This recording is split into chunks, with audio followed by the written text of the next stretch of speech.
Okay, so we're going to have a look at that logo issue earlier on of Neves just to see if we can fix it.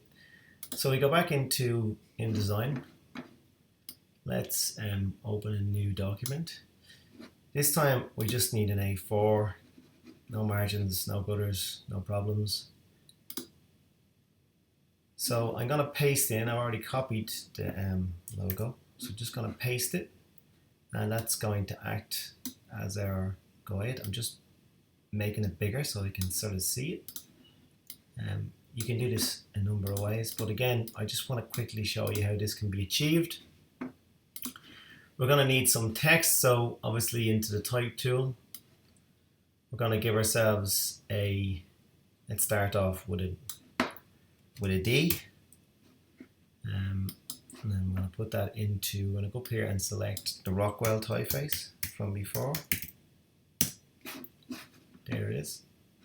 And now we're going to need a fairly big type. So hold on a second. If it disappears like that, it's just because that red box is telling me that the text won't fit in the box that you've made. So you just need to make the box bigger, and there you have it.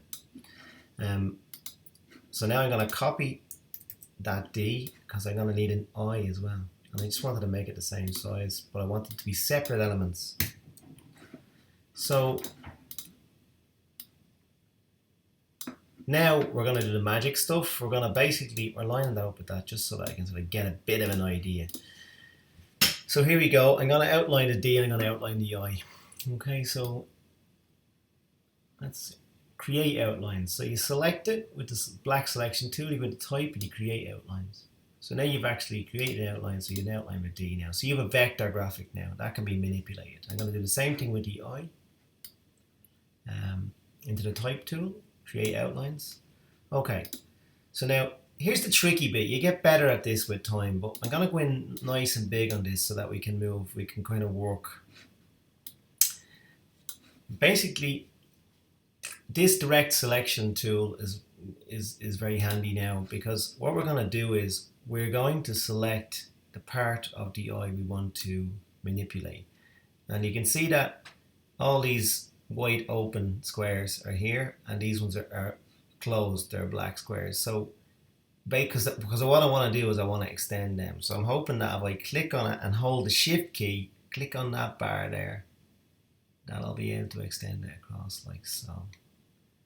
Okay, I'm going to do the same on the other side. I'm just going to move this across a little bit so a bit more room. Select it. So now they're highlighted, and I just have to carefully click on the bottom bar there and pull it across very carefully, holding the shift key. Remember that. Now I'm not going to do this terribly accurately. It doesn't matter that much. I'm going to select this one just a little tiny bit more. And now I'm going to use the arrows just to click it across, just to tweak it across a little bit. Okay, now we go back into the selection tool. Now I'm going to actually use the rotate tool, which is in the same place as the free transform.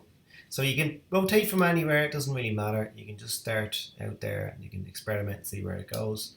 And then click back on the black arrow to move it back into position. So now we have something like what Neve had in mind, I think. Now we need our little MSC. Let's get that going. Obviously it's the wrong typeface again, so we'll just go up here and get our Rockwell. Oh, we didn't do it.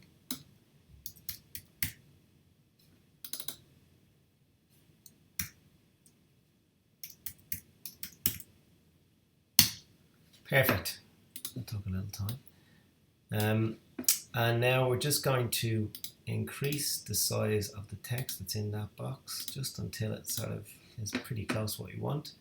Now we go back into that rotation tool and we go around until we're kind of lined up-ish. Now we're going to move MSC back into position. Something like that. Now one other thing that I noticed, if we actually reduce down for a second, is that Neve's D doesn't have these flourish bars on the side. So here's a trick for that. What we do is